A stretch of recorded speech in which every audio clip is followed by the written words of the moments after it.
You're listening to Journey to Truth podcast.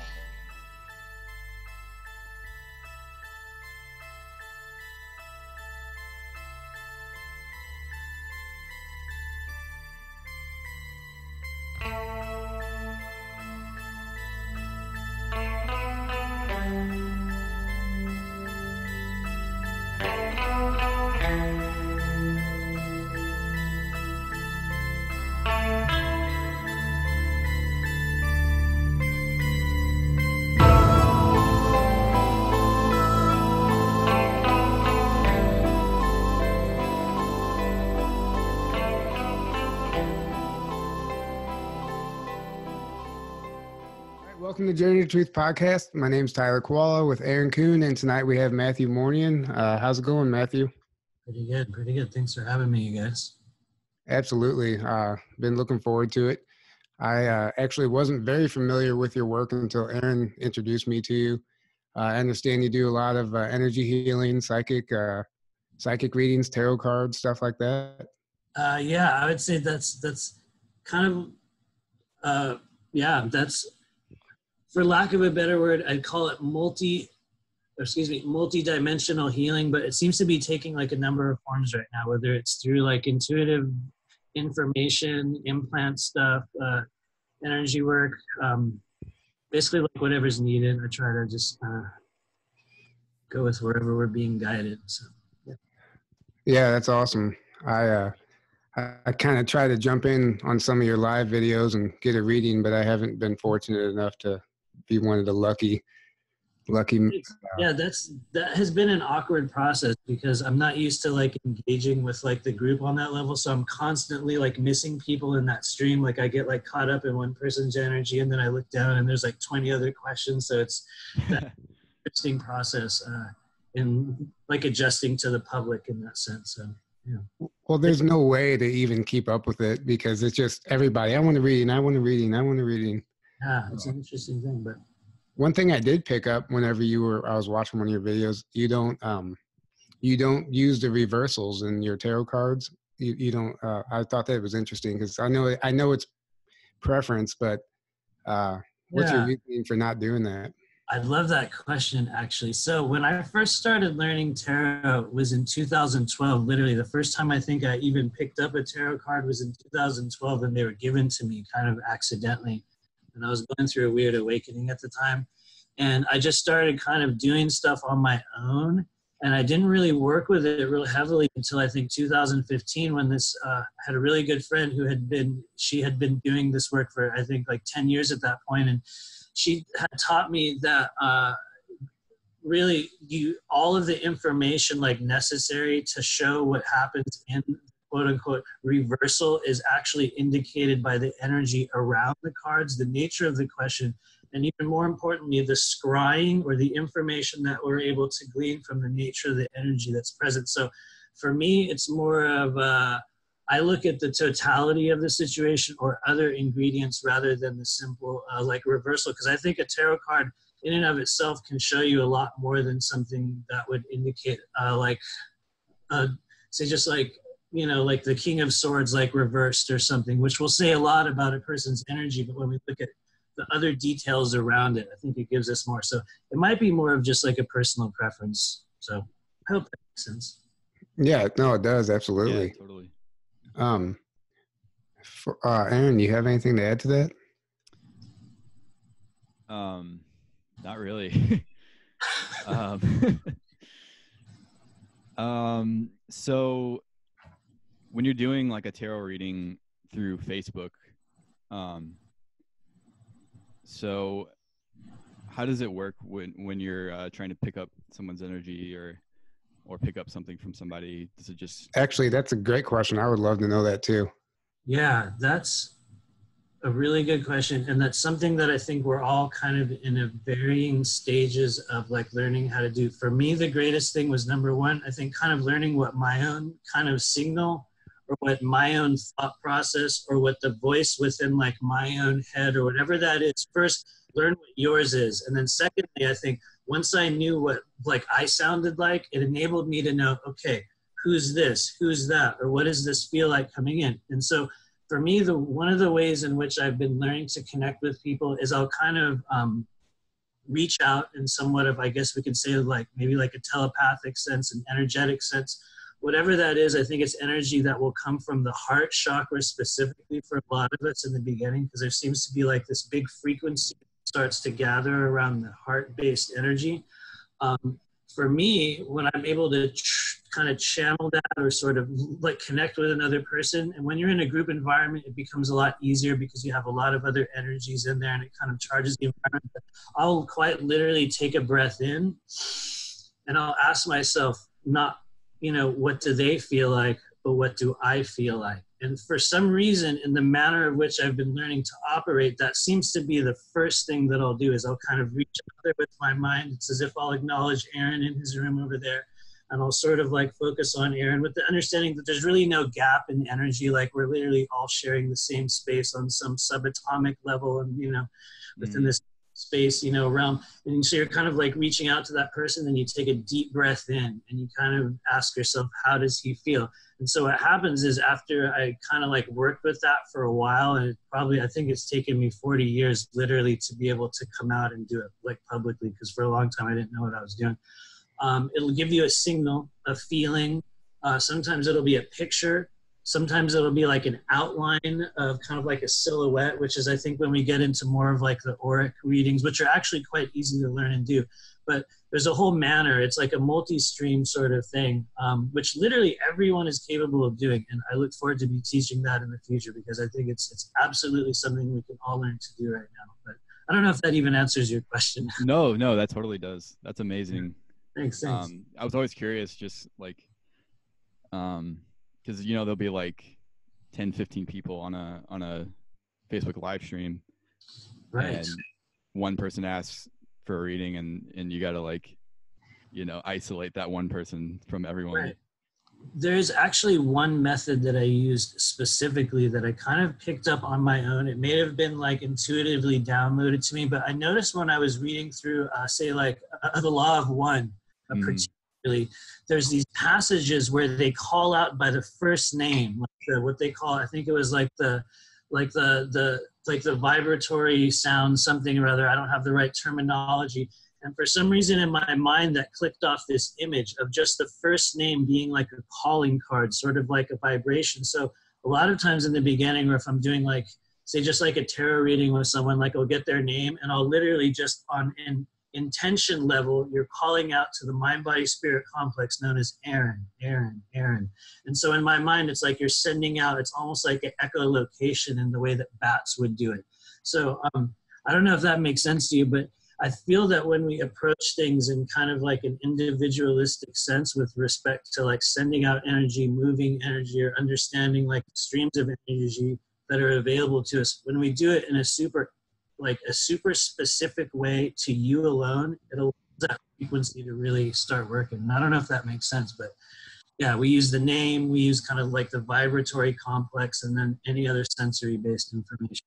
Nice. Yeah, the mind, body, spirit. That's what Law of One says about 3 times on every page. Yeah. I did that stuff kind of like literally like in this weird way, and I don't know if you guys have read any of their stuff as well, but it was kind of like, well, I guess a lot of people have said that when they started reading it, you would hear phraseology and the terms and sentences, and in my head somebody started talking to me in this like Law of One lingo. And for some reason, when I began to sort of bring that into like the energy work that I was doing, it added a whole other layer, which ended up uncovering a bunch of like Egyptian stuff, and that's a whole other story as well. But anyway. Aaron, do you remember me telling you the other night, whenever I was telling him when I was reading the Law of One, I would hear voices in my head. Yeah, I do remember that. I couldn't explain it. Like, I've never read another book that's happened to me before, and I actually, like, sometimes it doesn't even really make any sense. But it's just like when I'm reading this book, it's something that's happening on another level. It was really a wild experience, especially if I was reading right before I went to bed. I'm glad you said that, because I thought it was crazy. Yeah, man, it's a trip. think that's one of the things that we can use to identify when something's speaking to us on kind of like a cellular level, or say like within like DNA. Like, for example, there's sort of like a resonance that kind of enters into your consciousness in this strange sort of way. So yeah, man, I feel you. It's unlocking one strand at a time, getting back to that 12 strand instead of the double helix. Yeah, totally. So do you want to, I'm just kind of curious, and I'm sure a lot of listeners are also, do you want to give us a little background on like where you came from and how you actually developed your technique, or knew that you even had this ability? Yeah, it is. And a lot of this stuff is still really, really new for me. I just kind of came out within like a public sense and saying, this is what I'm doing, probably only in the past 2 years. In early 2017 was when I started really, really just doing it like all the way. But I would say going back all the way in the very start of this whole journey, I think like a lot of us, I came into the greater understanding of what was happening within the energetic or spiritual realms through addiction, through trauma, through a lot of just really wild, chaotic stuff early on in my life. I was one of those kids that got addicted to drugs super early on. And I went through multiple years of playing in bands and like just being in this weird scene. And what's wild is for a lot of the time I was in music, I was actually sober for which was a very painful process in and of itself.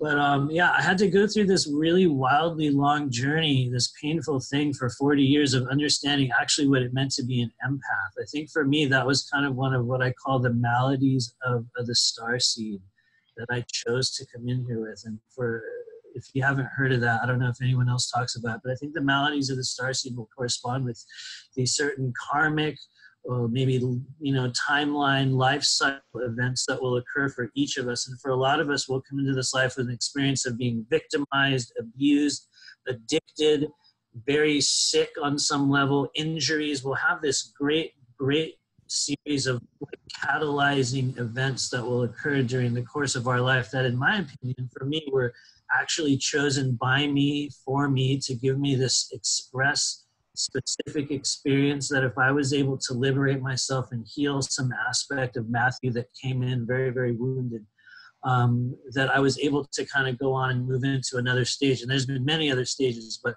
I would say I came into an awareness of the work that I'm doing now primarily around 2012.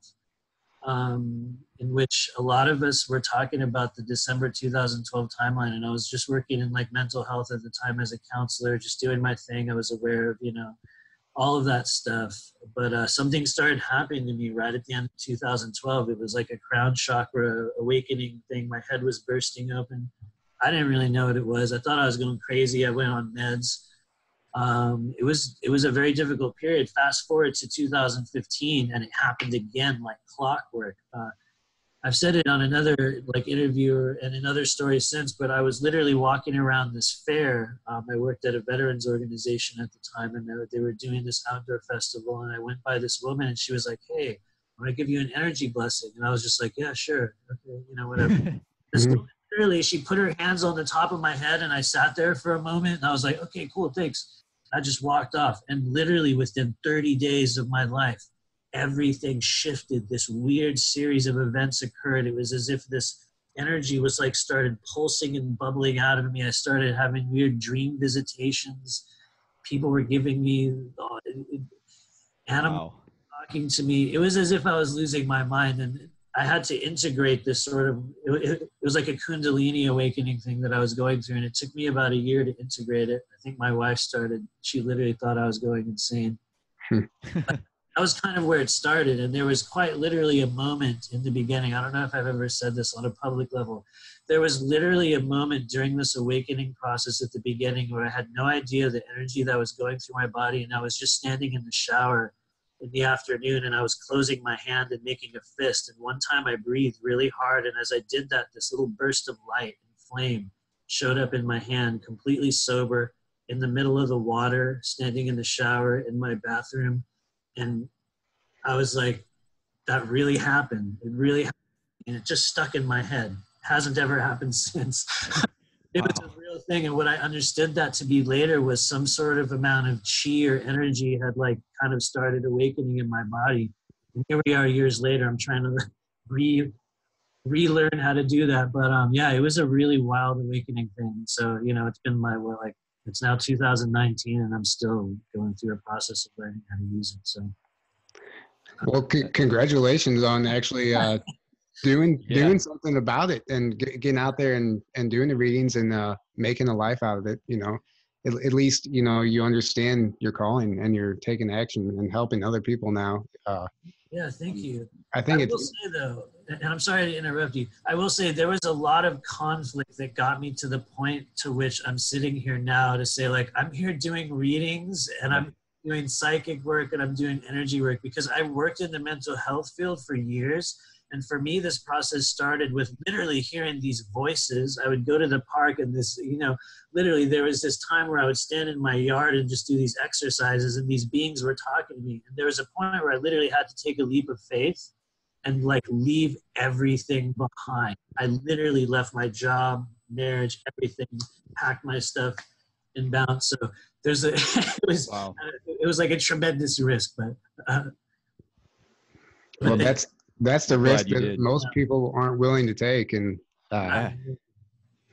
and it's probably, there's probably a lot of healing you had to do. And in your situation, in the marriage, with the job, you can't figure out who you are. You need to have that time alone to heal and certainly to go through the whole awakening. Yeah, I thought so it's really interesting you said 2012, because that was the same year of my awakening, and many other people I've heard, a lot of people say the same thing. So many people I've talked to say 2012 is the year I started waking up to all this stuff, and started just randomly out of nowhere, like, I have this desire to know truth, and then it led them to spiritual truths, or to finding out about the cabal or conspiracy stuff. But then eventually that led them to deeper truths, which is kind of what happened to me. I first was kind of found out about the cabal or the Illuminati, as most people were calling them at the time, and I used to be like a hardcore Christian, and out of nowhere I had the desire to finally do my own research and question my own beliefs. And that year was kind of like my transition out of Christianity into just seeking truth in general. I think that year is interesting. We all hear about this event that is supposed to take place, a solar event. I think from what I understand is that 2012 was supposed to be the original date, that this was supposed to happen, but humanity wasn't ready, the planet wasn't ready, so it got pushed back. Postponed, essentially, yeah. Yeah, and the ETs or whoever have been watching our planet, they actually had to suppress, or basically not suppress it, reduce this energy that was supposed to be coming in. But I still think some inklings of that energy got through to the earth, and that's why a lot of people, it started affecting certain people. Yeah. Well, that's what Corey Good, said as well in his Did he?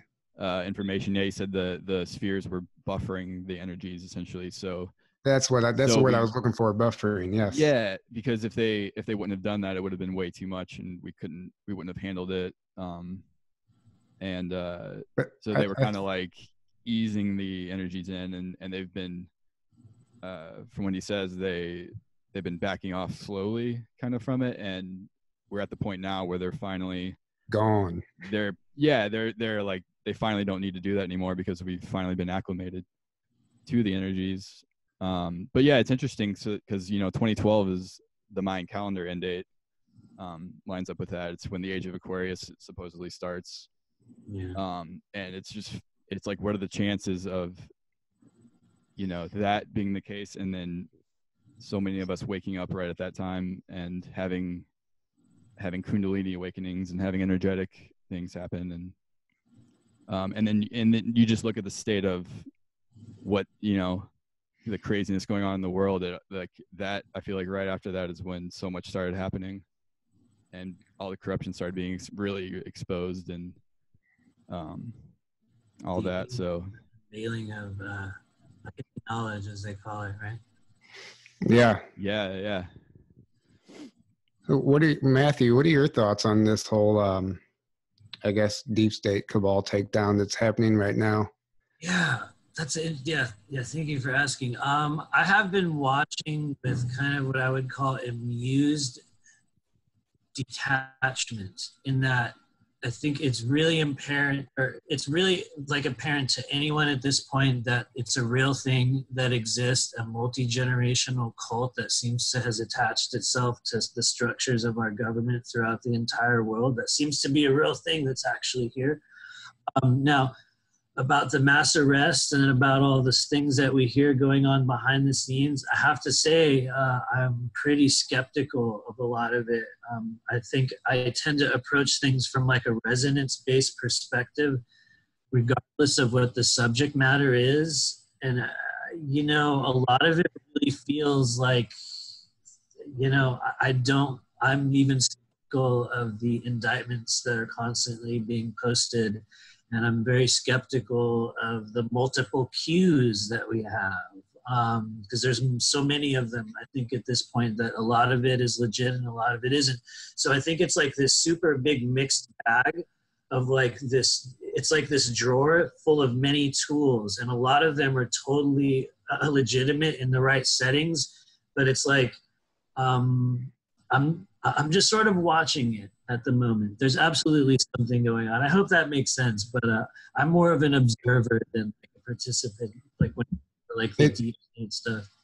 It makes perfect sense. I think it's a great way to put it, to sit back and watch, because as soon as you become emotionally invested in any of it, it starts to take over your life, and you know, you start buying into something, or you buy into this, and you just go down this road. It just becomes so confusing. Then you really lose touch of what you're supposed to be doing here.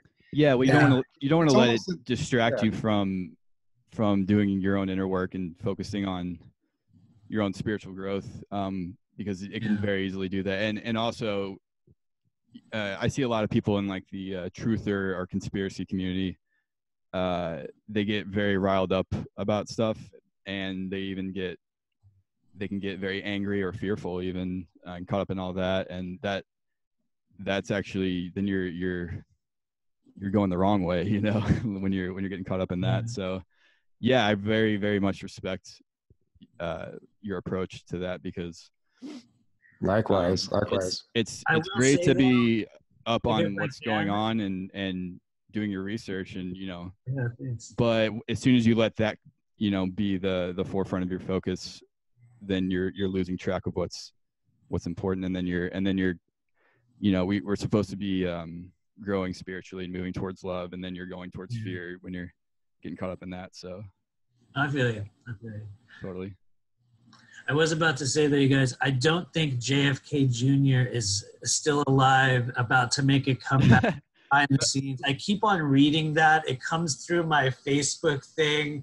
It comes through some Twitter thing that I keep seeing. And I just want to say, for all of you guys that are still, if anyone that hears this is on that timeline, that's a literal psyop that's being handed to Yeah, you. I definitely think that's a psyop too. I've seen that.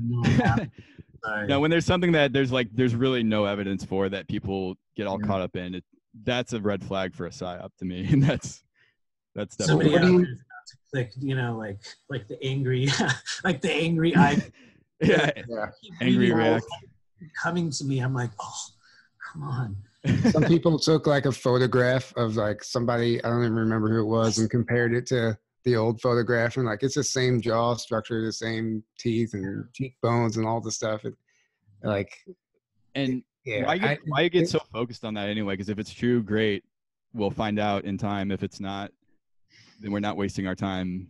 You know. Well, these people these people know how to manipulate the human mind. They know how to control us. They know what we fall for, what we don't. And not everybody, because obviously some certain people are operating on a higher frequency than others. So they're going to see the bullshit. They're not going to resonate with it. And they're going to do what you're doing, Matthew. Just kind of watch from behind. Because who knows how much of any of it is really a psyop. Like you said, there is some legitimacy to it, whatever I'm trying to say.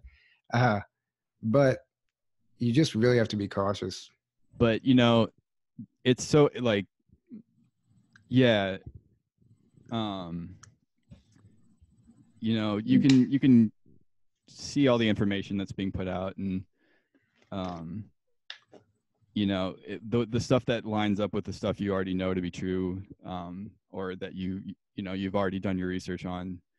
You know, you can be like, okay, that's most likely true, or you know, you use your own discernment method as you do with any information. But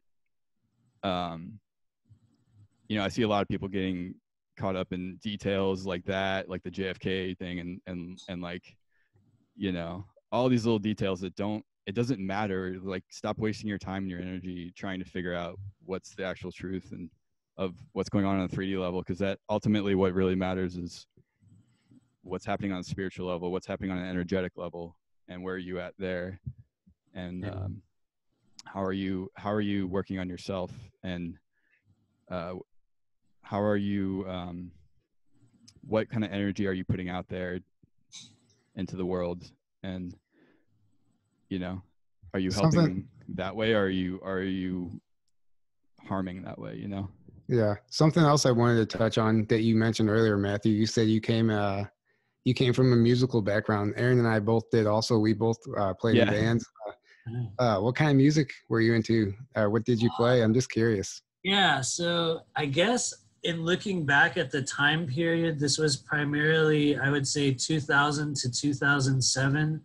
And this was like the indie rock, kind of like mainstream sort of like emo indie rock. I don't know, like whatever it was at that time, but I'm horrible with like the genres. But I would say for the vast majority of the mid 2000s, I was just kind of playing in a band, going on some tours, trying to, you know, get signed or whatever it was. Like we were all at that time.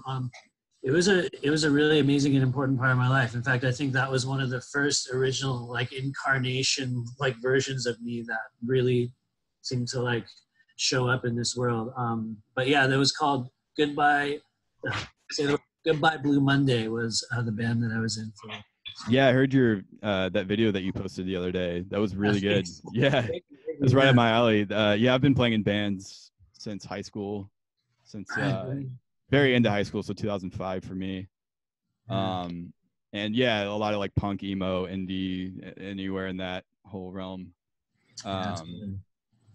And the last band I was in was the first one that actually toured, and that was a lot of fun. We went on, I think we did 4 tours. And that band, yeah, it was like an indie rock, kind of emo-y, kind of like indie rock stuff. Yeah, it's all fun. It's all fun in the 3D world before you know what's going on. You know, you're just in the moment. Yeah. You think you want to go on tour? You're like, yeah, do you want to go on tour? Because cool. That was our goal also. That was our goal. That's what we wanted to do, and you know, we sure gave it a hell of a shot. But I understand now why it all didn't work out. And like you said, you know, it's a part of your life you had to go through to get where you are. Just like every aspect of everyone's life, that's just how it works. Yeah. You know, you don't realize it until you look back on it. You know, now I see why I went through that or why that happened. Yeah. Or same thing with it reminds me of like stuff that your parents tell you when you're younger that just doesn't make any sense. And even still today, something will happen and I'll be like, oh, now I know why my mom was telling me that. Like, I'm still learning stuff, you know? I get it now. Yeah. It's just funny that, yeah. Makes sense. Yeah. So what do you have anything planned for the future, Matthew? Yeah. Well, I do actually. Thank you for asking. So I'm starting a multidimensional tarot and intuitive activation course that I'm starting. And basically what that means is I'm kind of teaching people through an intro level tarot class how to understand structures in their body, or chakras, or meridians, how to read tarot from a basic standpoint, but primarily how to use tarot to understand your own emotional and energetic aspects, or like your condition, what's going on with you, what's going on with other people, how to test the integrity of truth, how to look at things to kind of from what I call more of a multidimensional standpoint, and looking at the many layers of what something is. And so I'm starting the first kind of level of that in March 31st. And it's like a 2-week class in which we're going to do not only like the instruction in tarot and the structures of the body that we're activating, but we're also going to do kind of an energetic activation / healing / like a meditation in that, for if people have done a clearing with me, or if they've done like one of the monthly groups that I've done, very, very similar to that, in which we're going to be moving energy specifically into the areas of the body, or kind of aspects of yourself that are going to help you open up the intuitive kind of frequencies. So it's kind of like a multi-layered thing. And so what it is 2 3-hour courses. I'm doing it on March 31st, and then a week later, we're holding another one on April 7th, because there's supposed to be a gap in between, because there's going to be sort of like an energy integration thing that happens. You guys are going to do some readings on yourself, like in the week, and just kind of like look at the ways your energy changes in the week in between courses. And then on the second course, we're going to look at some of like the meridians and other structures in the body, and how to apply those to tarot. So it's a bold thing that I don't know that I've seen anyone do it, but then again, maybe it's been happening this entire time and I'm just approaching it from my own like standpoint, but it feels like a very cool and like a unique thing that I'm super excited to do. So yeah. So this is, you might have mentioned it, it's online? Yeah, this is on Zoom actually. I'm going to be holding it on Zoom. And like people can go to one class, they can go to both of them, they can go to second. You can buy other recording if you can't make it. So all online. Very cool. Very cool. Well, good luck with that. That's awesome. It's just your own project, your own idea. Is anyone collaborating with you, or? I will say I've had teachers. I've had people that have helped me along the way. And for this specific course, this is the culmination of what I have learned and picked up since a daily practice beginning in about mid-2017, and I've been reading like pretty much almost every day, and that's no exaggeration on some level, since then, on a very unlike their level. So it's kind of like the culmination of what I've picked up and learned to develop with the tarot from that side, mixed with what I've been learning with the energetic structures of the body. And I think a very large portion of what I'm kind of like imparting on this is some sort of like downloaded information, because like if you guys would have seen me a couple years ago, you would have been like, what, this guy's going to be doing a tarot course? Like 2019, there was some sort of a walk-in or like a soul braid kind of event that I had in 2016 that I think is what really kind of began to set the stage for me to even be able to be doing this. So it's a mixture of many sources, knowledge, and practice. So that's awesome. That's a good way to put it. I never even thought of that being a possibility. Hey, you hear the term walk-in all the time, but I'm sure that's something that's kind of happened with all three of us right here. I mean, I would never imagine myself doing this, talking about what I'm talking about. right. I was playing shows, in a heavy metal band. It's definitely some type of walk-in. Yes, I would have to agree with that. Yeah. Something else I want to ask you, if you don't mind answering. You talked about you had to recover from some addictions. Oh yeah. I used to be a big drinker. I partied every weekend, obviously in the whole band scene. I wasn't sober during the whole thing. And that's something that I had to really struggle to get over. And I'm just curious to hear what you did, what it took for you to overcome that.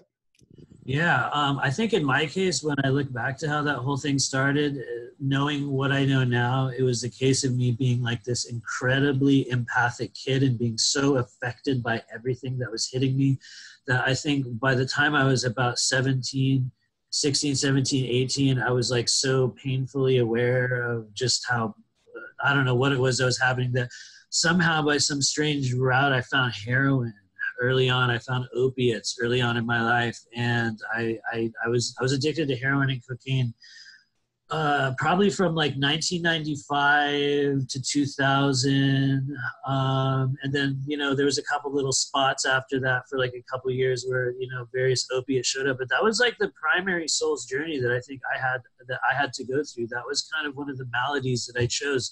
It was needing to heal this very, very deep wound that had existed, that after I had done work with the Akashic records, with my own kind of soul's lineage, with looking at the trauma that for me was literally stored primarily within the psoas muscle inside my body, which is this incredible muscle that exists in our body that's literally like a recording device that holds trauma. So I had had this multi-layered, multi-lifetime amount of trauma and drug abuse, and I chose through some strange, I don't know what it was, to deal with this all during this incarnation. Um, it was like the great war of my life. I was able to get out of that primarily in the year 2000, but just dealing with the emotional after effects and what was, I think, ultimately just this really kind of like dark wound that I had been carrying. Yeah, for me, it was all opiates, man. And there was nothing else. That was the only thing that kind of ever really like cured that for me. But that was a thing that I was actually able to heal, in the sense that I had one of those interesting spontaneous healing events. And not that that whole concept was like removed from my body, but there was a period of time in which I was actually going through a detox from a medication during this whole awakening process. It was like this opiate-like thing that I was going through. It was as if my body had been sent back into this sort of detox thing. And I literally had this dream where these three beings showed up in my house, and there was some sort of a download or like a conversation that took place. And at this stage, I was so sick, I was just like sleeping on the couch in the living room for weeks at a time, just rocking back and forth, going through some strange thing. And it was as if they put their hand on my knee. And when they put their hand on my knee, I woke up in the morning. And that was in, I think that was in 2014, when I was going through this weird sickness thing. And those symptoms, whatever that was, never came back. It was as if that strand or that DNA piece, whatever that was, that element of me that was still around from that addicted time period, like the vibration of that, it was literally turned off, to the extent that it had never ever showed up since in any form. It's a Wow, that's trip. amazing. That's a very cool aspect to look at it, because you see some people trying to detox or they're trying to recover and they can't, and they struggle with it. But when you add the spiritual aspect of it, when you're on a certain journey, you don't have to do it alone, and you just prove that with your story. And I think that's really interesting that happened that way. And it's very cool that you were aware of that. That may happen to other people, but on a subconscious level during a dream state or something, at least you're able to realize and understand that happened and learn from and grow from that. I think that's very cool. Very cool. Aaron, were you ever a big partier, drug addict? No, I was not. Because I grew up Christian, like super Christian. So the good part about that is that I think it saved me from getting in a lot of trouble and a lot of negative stuff, like, drinking too much and doing drugs and we all have our own soul's journey too.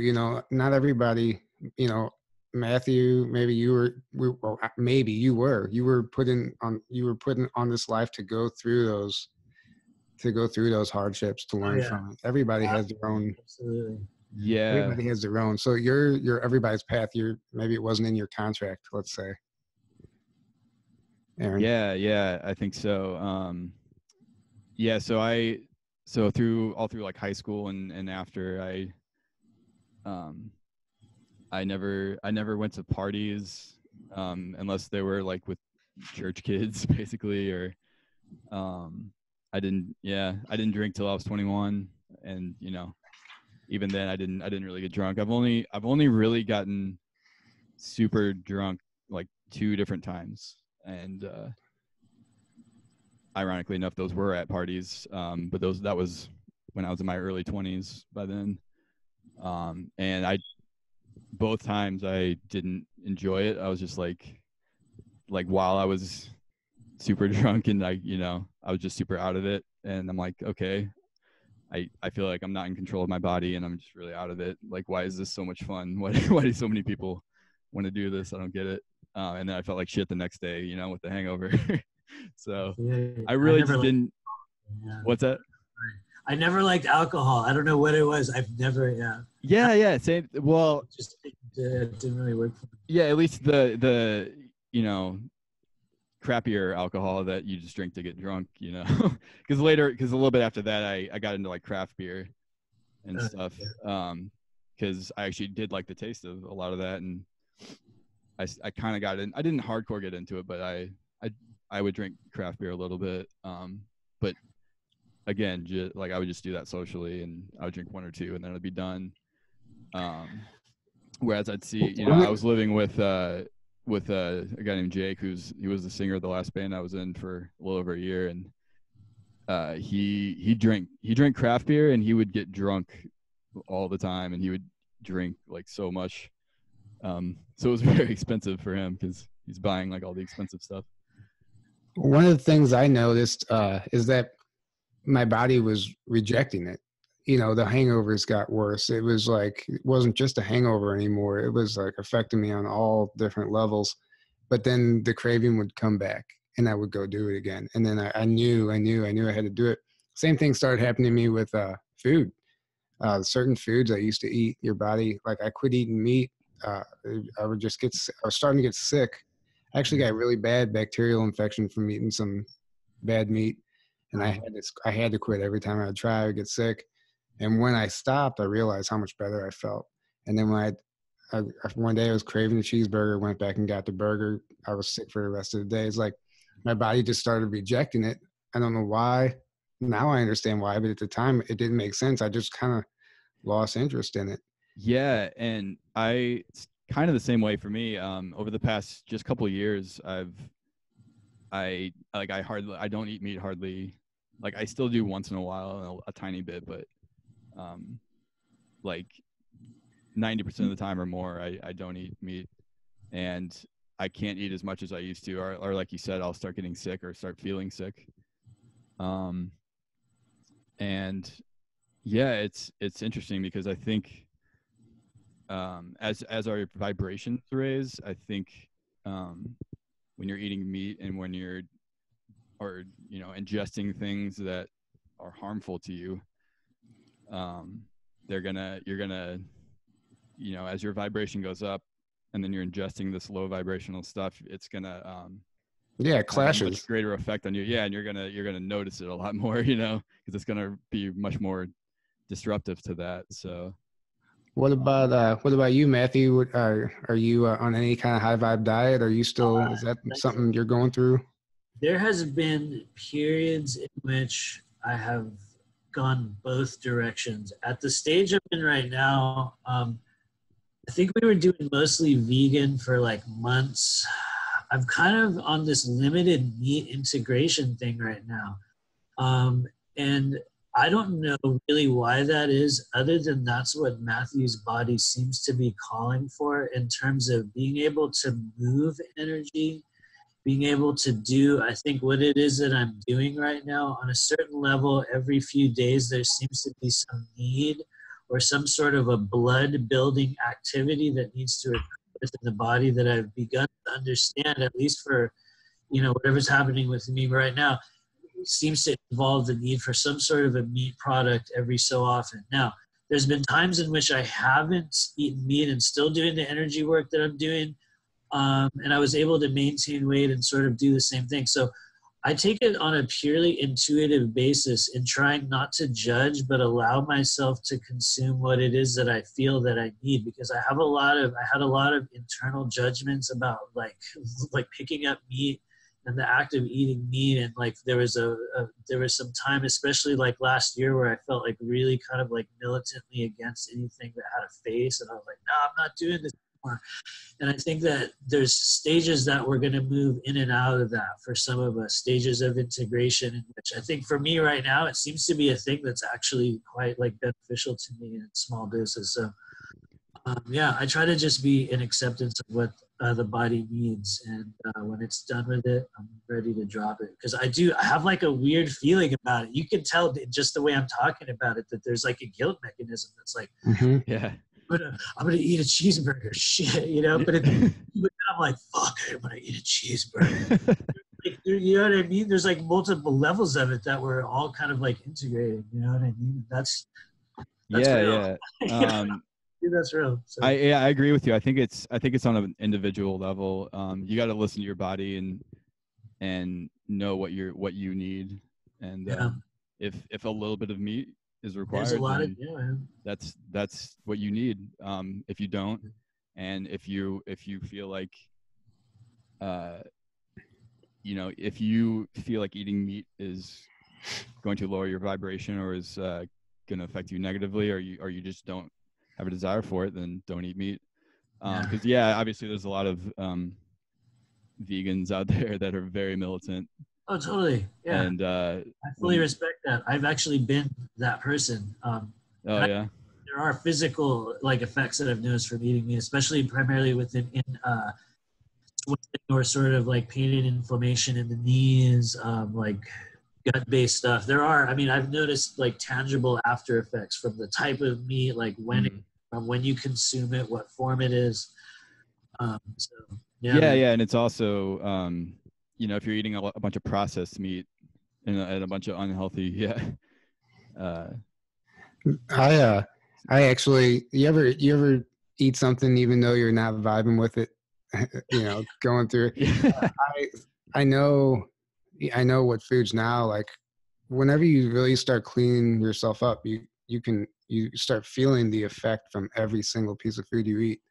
Somebody brought donuts in at work a couple of weeks ago, and I hadn't eaten like dinner the night before. I hadn't eaten breakfast. I was starving. I was like, God, it looks so good. And I knew what it was going to do to me, but I ate it anyway. And almost instantly, it was like I had to eat that donut to remind myself of why I shouldn't be eating them.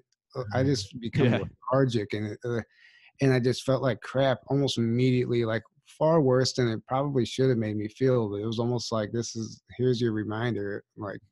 You're like, oh yeah, that's right. Yeah, it tasted great. Yeah.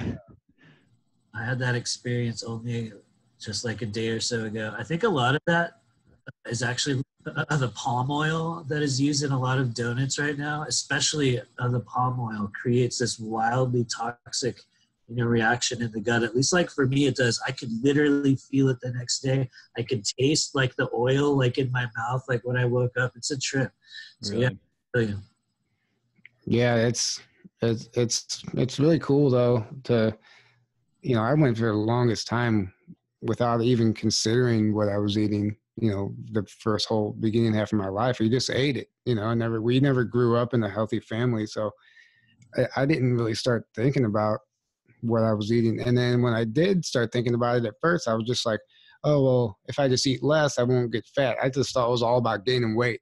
I was so dumb and ignorant to it. I just never considered the ramifications, from eating very unhealthy foods. And now it's just something I look at now. I look at every piece of food I'm eating and try and figure out where it came from. When you start thinking about where did this piece of food come from? How did it get into my hands? What was that process? You immediately, if you just stop and think about that, then your gut or your intuition kicks in and it tells you like, this is healthy. You can start sensing the vibration of that food. Yeah. And you can, like, I've noticed I can think much more clearly in the last couple of years. I've been eating much healthier than I used to. It's just like the brain fog that I used to have is pretty much gone now. And you don't notice it until it goes away. You just kind of think that's normal when you've been eating unhealthy for so long. And then as soon as you start eating healthy and that starts going away and clearing up, and you're like, wow, I can like think more clearly, and I don't have this like, and I'm less tired, you know, I have more energy. That's been a big one. Like I have way more energy than I used to. Yeah, big. That's a, and I don't feel this like kind of feeling all the time, which is what I used to kind of have. But again, I just kind of like accepted that as normal before, but I didn't even have the thought before, like, oh, it's because I'm not eating healthy. yeah, and exactly. Until I did, and I'm like, oh, this is what I'm supposed to feel like, you know. When you eat something, it's not supposed to make you want to take a nap or feel lethargic or feel like crap. Like, yeah, when you eat, that's not supposed to happen. So many people, we become accustomed to that. Like, oh, eat a big meal, go take a nap. Like, that's not how it works. That piece of food should be fueling you immediately. Like, and if you eat, your food should be giving you energy and giving you like health, essentially. If you eat like let's say one of my friends, he's from Mexico, and they eat what's in season all year round, and they're very healthy over there. Not all of them, but part of the reason is because they eat what's in season, what comes out of the ground. They don't have much of a choice where he's from, and right now it's mango season, and Nice. Oh, I Love love mangoes. yeah. So I've been eating mangoes lately, and it's like as soon as you eat that mango, that's like nature's energy drink to me. It's like I just feel amazing. I can eat a mango and just keep going, or a piece of fruit, but as soon as you eat that cheeseburger, it's over. Totally. And the brain fog, just so you know, that's very much a heavy metal resonance at the top of the head. Oh, yeah. You feel that after eating, that's your body starting like to process the after effects of the chemicals in the food, and it's going to go right up into your head. And when you have a lot of that heavy metal stuff rather, that's literally what people talk about. It's like a brain fog, an uncertainty, a very short attention span, a really interesting sort of clogged up sensation, like emotional, like clarity is very, very hard to maintain, very indicative of heavy metal and all the weaponized food buildup. So yeah, and that's another thing. There's so much heavy metal in our foods from chemtrails and there's so much, you know, there's GMOs, there's pesticides, there's just so much. The list is never ending. Yeah, and you know, if you're not detoxing from that, you're just storing all that up in your body, and it just stays there. What do you, Matthew? Do you take anything as far as any supplements to try and heavy metal detox or anything along those lines? Like, is there like a daily lineup? There is actually. I would say the one of the first things I started taking, which I didn't even realize at the time had some sort of like a detox factor, was fulvic acid, FULVIC. I think it's an active compound in Shilajit, if you're familiar with that. Fulvic acid is much easier to take, tastes a lot easier. So there's that carries a bunch of the minerals that will go into your brain that'll help you start to break down the bonds that will hold the heavy metal, like whatever it is within the brain. So there's fulvic acid. That's something I'm not currently taking that at the moment just because I don't have any, but I take iodine with kelp. That's something that we take on almost a daily basis. Magnesium, silica. I've taken diatomaceous earth in the past in small doses. Chlorophyll I found is very, very helpful in breaking that down. Also, I think from the muscles also. What else? What else were we taking? Zeolite. I have not taken that, but I know a lot of people do. I was taking it. I actually have some still. Oh, nice. Start taking it again. But yeah, you said chlorophyll, like spirulina and stuff like that, absolutely helps a lot.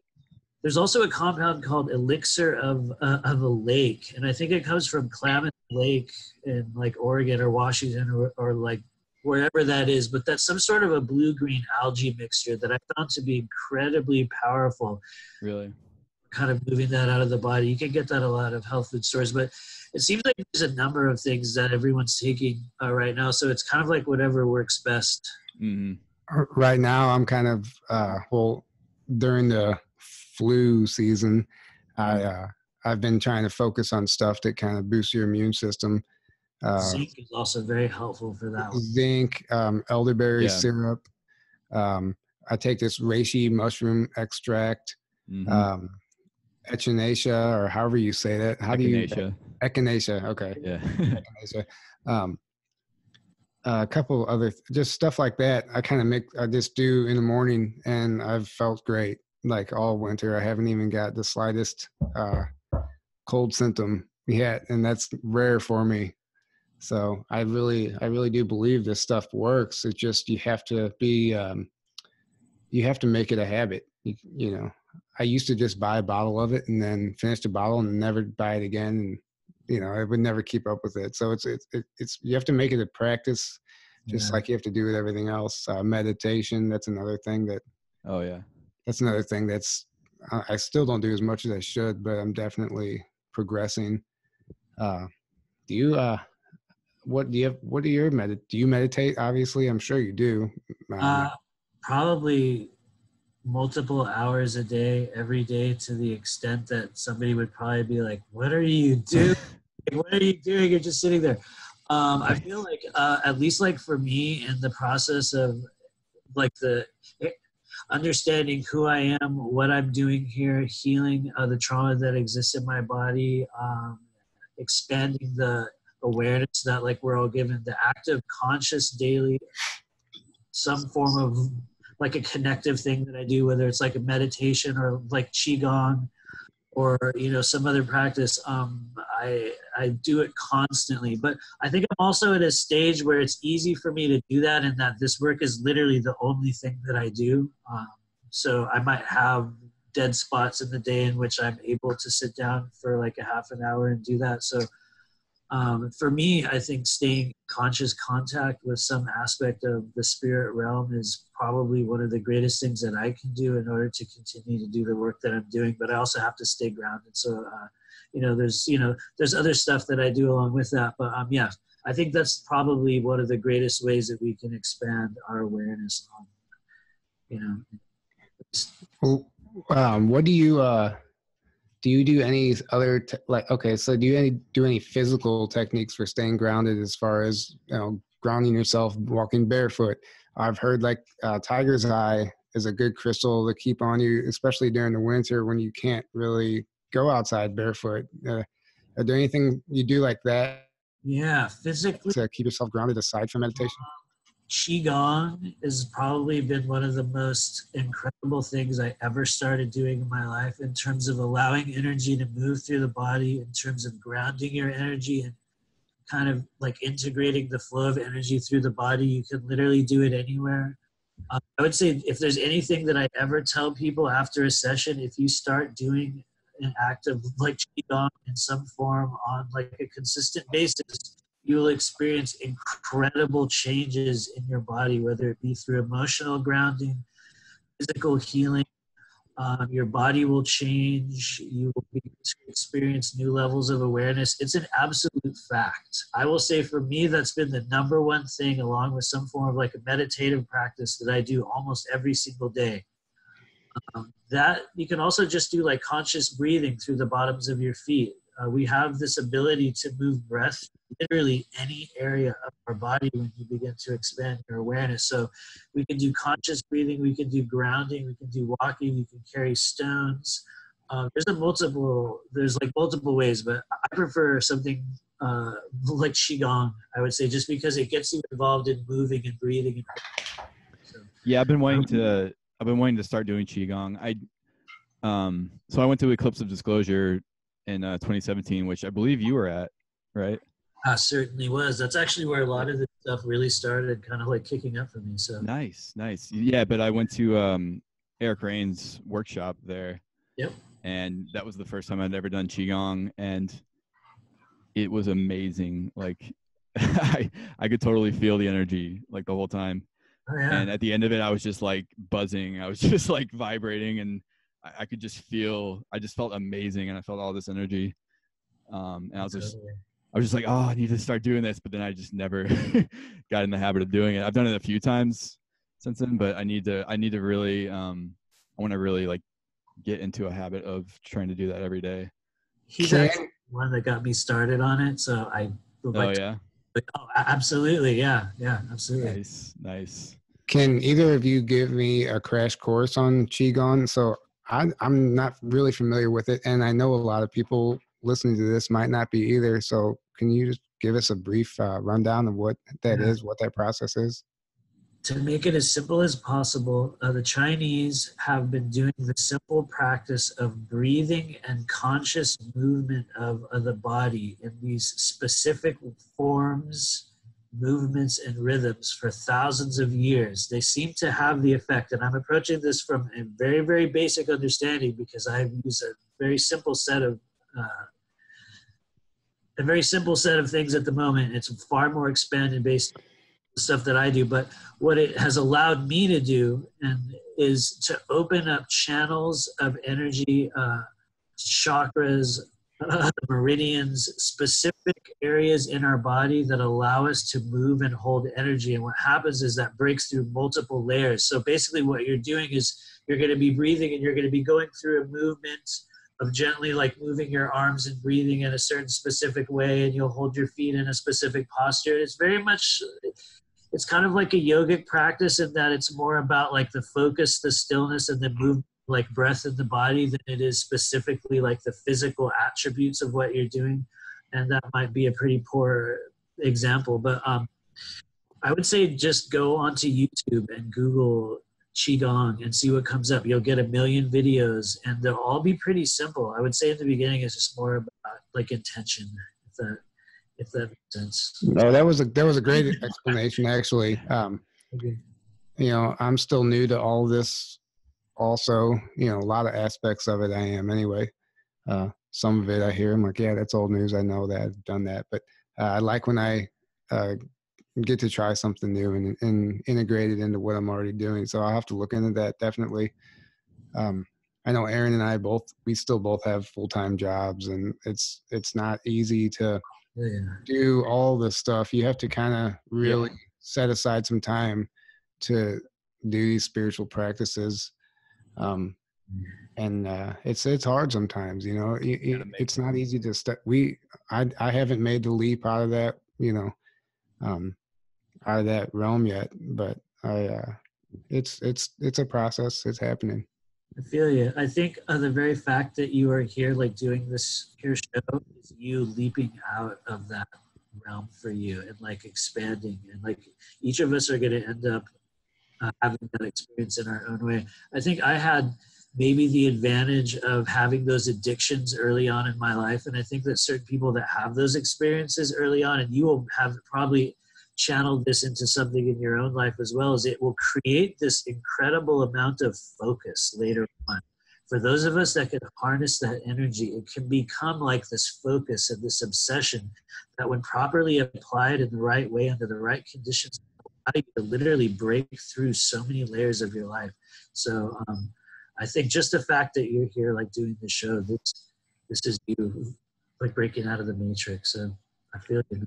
I feel the same way. I've as soon as we started this, it was like every aspect of my being just told me it was right. Like, do this. And the fact that it happened so effortlessly for us, it was just, you know, things fall into place for a reason.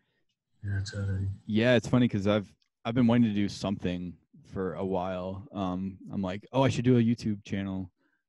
But I feel awkward just doing videos, especially by myself. And then I thought about doing a podcast by myself. And that was more like, okay, I can do that. But then I just kind of put it on the shelf and I was like, you know, who's gonna listen to it, you know? Or like, I would like talk myself out of it, or just be like, maybe later. But I wanted to do something, just or I will start writing articles, or you know, I don't know, just something as like a regular way to get out. Yeah, my own thoughts and feelings on things, and then, but also I like this a lot better because then we're able to interview people like you and awesome people in this community, and get their story and their thoughts on things out. And yeah, well, we're gaining knowledge from doing this, and you know, knowing is growing. So, the more you know, the more you can grow. And, it's I guess that's just another way of describing waking up. But, yeah. But yeah, then when I met up with Tyler a couple months ago, and he kind of said the same exact thing. He's like, yeah, I've been wanting to do something, but I just don't know what. And I brought up the podcast idea, and it seems like with the both of us going at it, it just kind of flowed naturally. It just kind of worked. Dude, I love it. It was way less awkward that, we're both doing it instead of just one of us going at it. So, and you know what? I feel like that's a huge thing, is like collaboration and joining up with others in the community. It's like things flow so much easier that way than you just trying to do everything yourself, We're all activating each other in exactly this strange sort of way. Yeah, exactly. well, some people don't. I think everybody, like you and I, maybe we needed each other. Matthew, he was on his own. He has obviously no problem getting in front of the camera and doing readings for people. Yeah. You're great at that. Yeah, that's a hard thing to do, man. Yeah. Was that like at first when you first started doing that? Was that hard? Actually, that's been the hardest part of this whole thing, to literally get up here and come on camera or stand up in front of people and say, okay, I'm going to tell you something about your life that you need a confirmation of or have some need. You know what I mean? To do that in a public sense has been honestly the greatest risk that I have ever taken in this entire life. How has also been the greatest payback, like the greatest opportunity. The reward has been beyond anything, but it's very difficult. I think we've all seen the way as soon as you start like doing something in public, it just attracts a lot of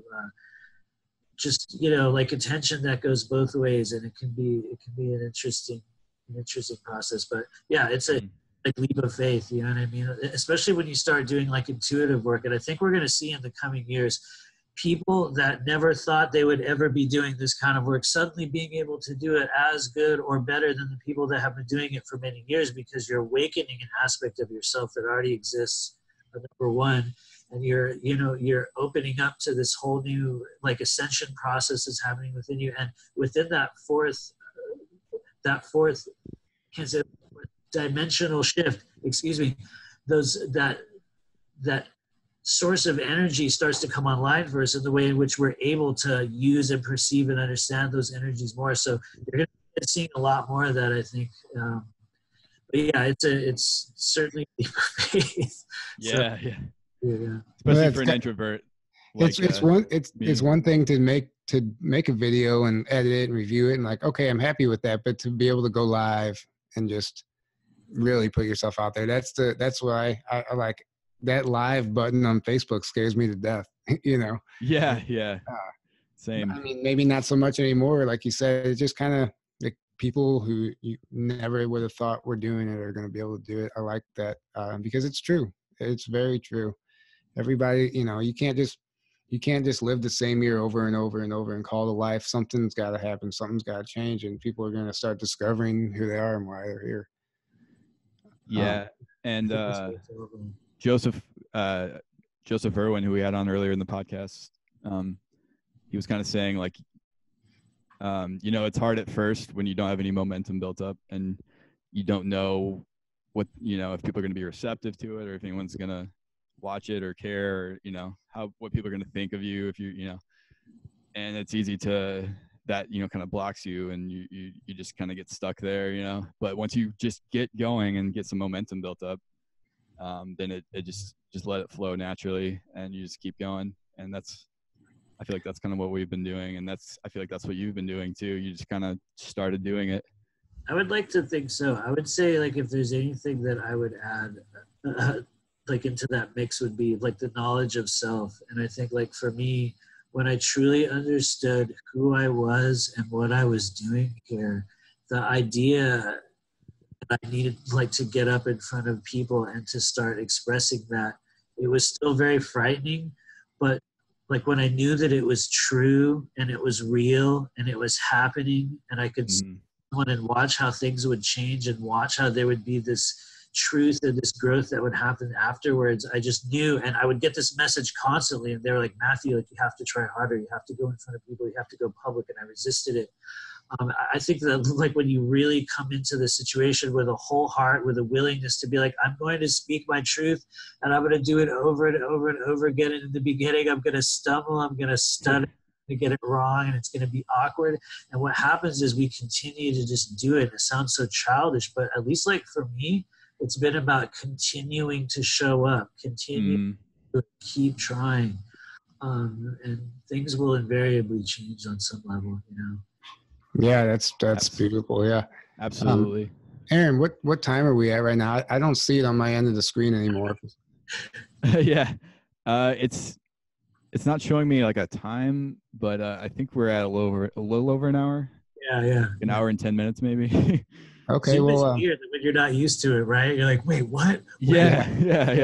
I just started using it as well, so I'm like, do you want to? I guess we'll go ahead and wrap it up. Is there any last things you'd like to add, Matthew? You have a deck of cards on you. You want to pull a card for me and Aaron? I can actually. I do actually. Oh, yay. Yes, we absolutely can.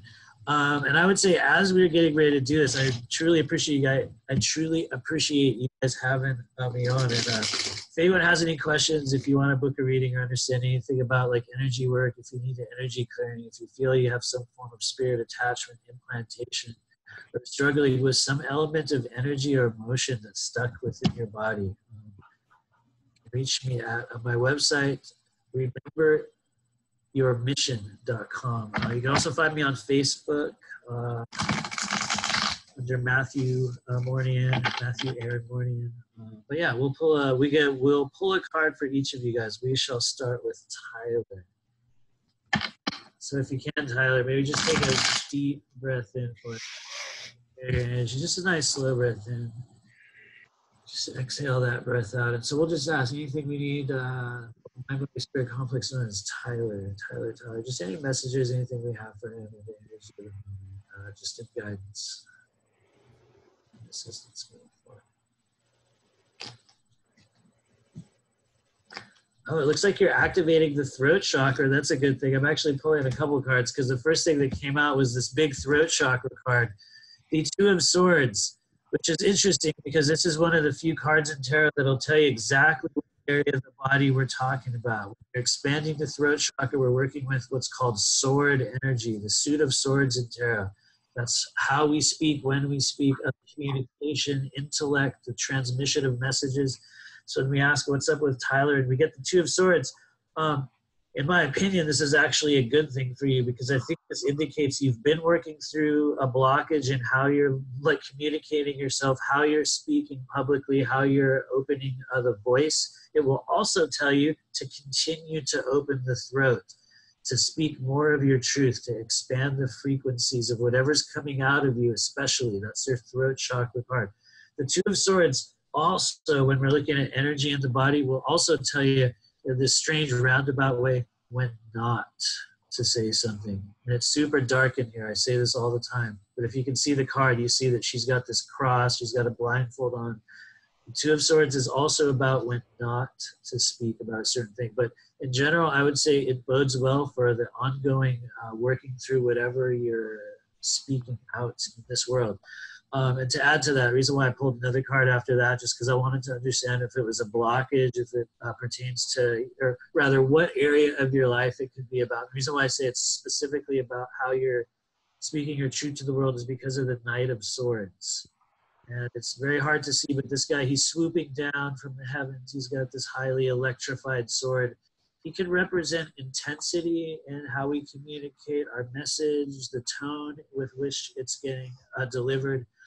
When you see a lot of sword energy, you're expanding your frequency. There can also be severity in how it's coming across. But it looks like an expansive time for you and how you're expressing yourself to the world. So, that was beautiful because that's. Oh, that makes sense, man. You know, it does. I've been working on my throat chakra. I was even just telling myself that maybe yesterday or this morning. And that's exactly what's been happening because I really went against what I knew or against what my gut was telling me in the past. And I was posting stuff on Facebook and doing this. I was not thinking about what I was doing. And I was suffering the consequences. I got myself into a situation that I was not happy with. So I really started focusing on like, okay, I need to be selective about what I'm talking about or what I'm posting or even in public or how, choosing my words wisely. And I've been really focusing on that. So that's amazing that you pulled that Oh, card. cool. Yeah, thank you. Thank you. Cool. And for Mr. Aaron over here, so you can do the same thing. We'll just take a nice little breath in, just a nice little deep, easy breath. It's like we're just kind of priming that pump, that energetic vessel inside your body. So you're just kind of taking a big, slow breath in. And just take one more for me here. All right, here we go. So for my body spirit complex known as Aaron.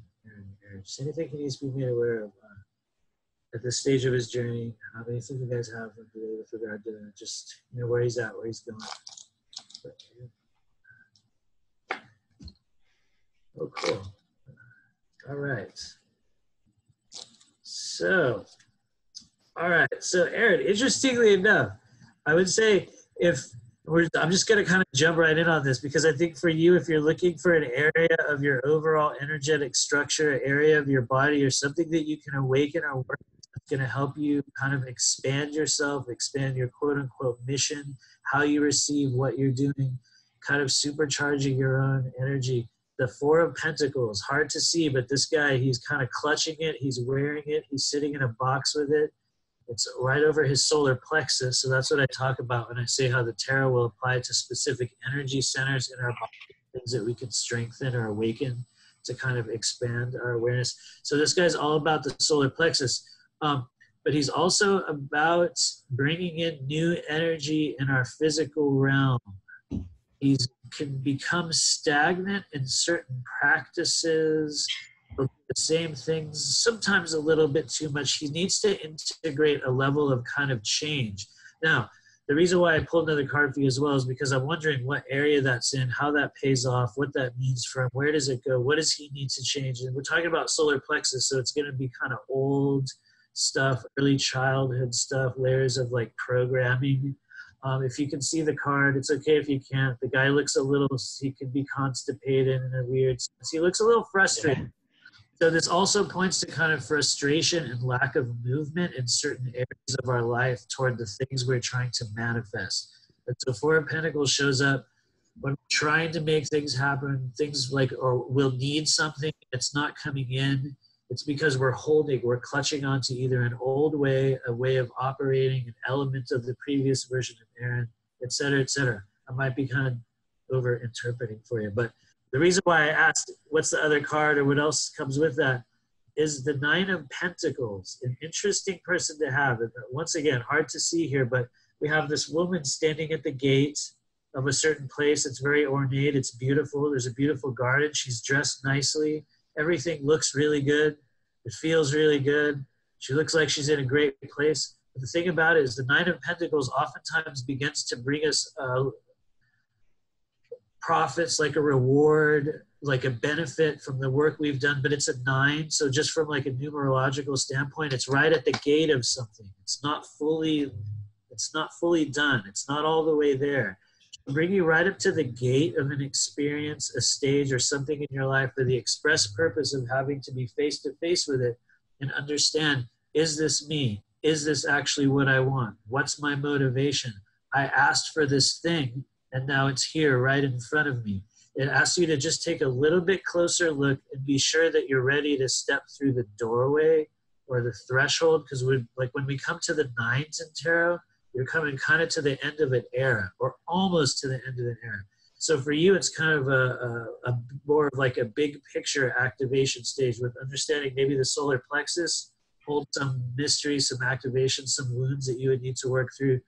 And then understanding that you're being brought right up to the face of a new stage or like a new experience in your life expressly, so you can examine and be sure that's what you really want. And yeah, I hope that makes sense. No, that does. Yeah. I think that's pretty spot on. Thank you. Yeah, get to work, Aaron. Yeah. Will do. Right away. So that's very, very accurate actually, to where I'm at. Yeah, I've been kind of feeling like I want to break through to like the life I really want for a while, actually, because I'm working a job that I'm just like, I'm not, like, I don't know, like I've been maybe trying to want to live off grid if possible, or kind of like just build the life that I really want, and I feel like I've been trying to like figure out how to do that for a while, but it's been like I'm running through mud with that, One of the beautiful things about tarot is it kind of tells you what, I think in some aspect, it tells you what you already knew. So yeah. So it's just like putting the spotlight on something that you need to focus on, and so deep down, you really know what you have to do, and I think that message was awesome for both of us. I mean, it just kind of great work, Matthew, because you definitely nailed it, and thanks again for coming on. We loved having you. And do you want to drop your website one more time? RememberYourMission.com. RememberYourMission.com.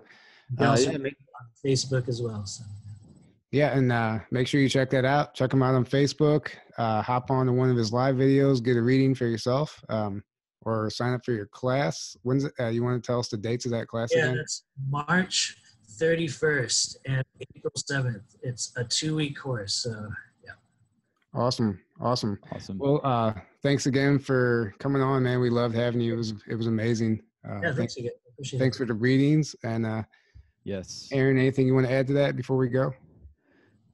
No, just thank you so much for coming on, and just blessing us with your presence, and thank you for those readings. And anytime, that's why I'm here. Yes, and all the awesome information that you've shared. Yes, just thank you. Awesome, guys. Thank you so much. It's truly an honor. Yes, all right, until next time. All right, guys. Yes, later, man. Later. Okay.